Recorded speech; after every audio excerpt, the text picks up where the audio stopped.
여러분 안녕하십니까? 요한계시록 10분 강해 308번째 시간입니다. 오늘은 계시록 19장의 6번째 강해로 성도들의 옳은 행실이라는 주제로 말씀을 나누겠습니다. 계시록 19장 8절 그에게 허락하사 빛나고 깨끗한 세마포를 입게 하셨은즉 이 세마포는 성도들의 옳은 행실이로다 하더라.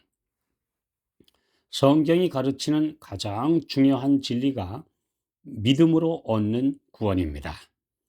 우리가 믿음으로 그리스도께서 입혀주시는 의의 옷을 입는 것이 구원의 유일한 길인데, 하늘 찬양대의 노래에서는 이 옷을 성도들의 옳은 행실이라고 표현했습니다. 그러면 이 말씀이 행위로 구원받고자 하는 잘못된 신앙과 어떻게 다른 것일까요? 마태복음 5장 48절 그러므로 하늘에 계신 너희 아버지의 온전하심과 같이 너희도 온전하라. 하나님께서는 그분의 자녀가 온전하게 되기를 요구하십니다. 하나님의 율법은 그분의 품성의 사본인 동시에 모든 인격과 품성의 표준이 됩니다. 이 높고 고상한 표준을 모든 사람에게 주신 것은 하나님께서 그분의 나라를 구성할 백성은 어떠한 사람이 되어야 한다는 데 대하여 오해가 없도록 하시기 위해서입니다.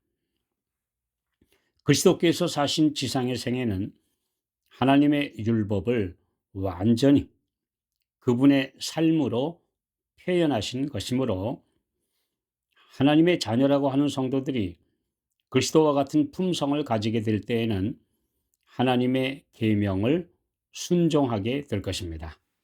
그렇게 될 때 주께서는 그들을 하늘 가족을 구성할 만한 자들로 인정하시게 됩니다. 하나님께서 이보다 낮은 표준을 주신 적이 결코 없다는 것을 알아야 합니다.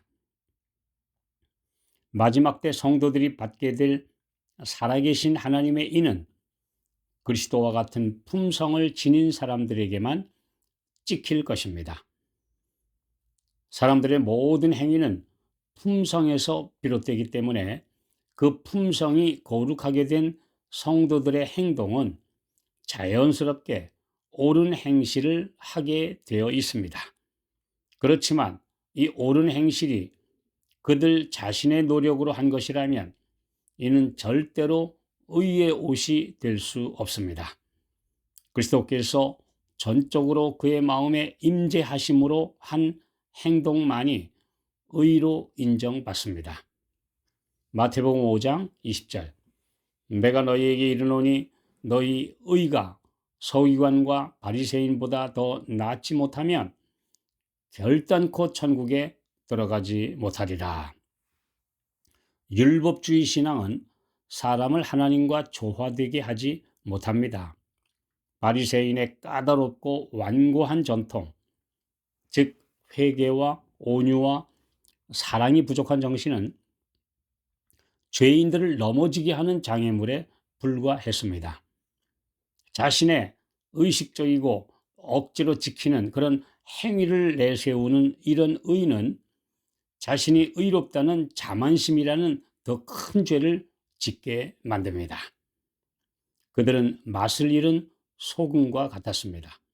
그들의 감화는 이 세상을 부패해서 방지하는 아무런 힘이 없었기 때문입니다. 유일한 참 믿음은 심령을 정결케 하는 갈라디아서 5장 6절 사랑으로서 역사하는 믿음입니다. 그것은 품성을 변화시키는 능력이 있습니다. 의란 하나님의 율법의 요구입니다. 그 요구는 한 점의 흠도 없이 완벽하게 율법의 거룩하고 높은 정신을 그대로 이행하라는 것입니다. 그러므로 어떤 인간도 이 조건을 절대로 지킬 수 없습니다. 오직 할 수 있는 길은 그리스도의 의를 그 앞에 제시하여 합격을 받는 것뿐입니다. 이것이 오직 그리스도 우리의 의라는 절대 명제입니다. 로마서 8장 3절 4절 율법이 육신으로 말미암아 연약하여 할 수 없는 그것을 하나님은 하시나니 곧 죄를 인하여 자기 아들을 죄 있는 육신의 모양으로 보내어 육신의 죄를 정하사 육신을 좇지 않고 그 영을 조차 행하는 우리에게 율법의 요구를 이루어지게 하려 하심이니라. 사람들이 예수님을 바라보는 대신에 스스로를 바라보게 하는 것이 미혹하는 자 사탄의 계책입니다. 여호와의 영광이 우리 뒤에 호위하려면 그리스도의 의가 우리 앞에 가야 합니다. 만일 우리가 하나님의 뜻을 행한다면 그것은 아무런 효력이 없는 우리에게 있는 어떤 공로 때문에서가 아니고 하나님의 값없는 선물로서 하게 된 것입니다.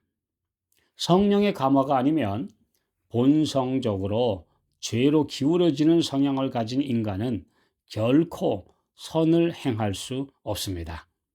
일시적이고 보이기 위한 선은 아무 가치가 없는 가짜입니다. 하늘이 보시는 의는 그 동기가 순수하고 완전해야 하기 때문입니다. 그러나 오늘날 잘못된 복음이 도처의 편만에 있습니다. 그것은 그리스도를 믿고 입으로 시인하면 그 의로 구원을 받는다는 주장입니다. 그런데 중요한 점은 그 말씀이 틀려서가 아닙니다. 로마서 10장 10절에 기록된 맞는 말씀입니다. 단 그들이 말하는 그 말씀에 대한 이해가 본래의 뜻을 왜곡시키는 것이 문제입니다. 요한복음 1장 1절 태초에 말씀이 계시니라. 이 말씀이 하나님과 함께 계셨으니 이 말씀은 곧 하나님이시니라. 그리스도께서는 그분의 말씀과 하나이십니다. 그분의 인격과 말씀이 같다는 의미입니다.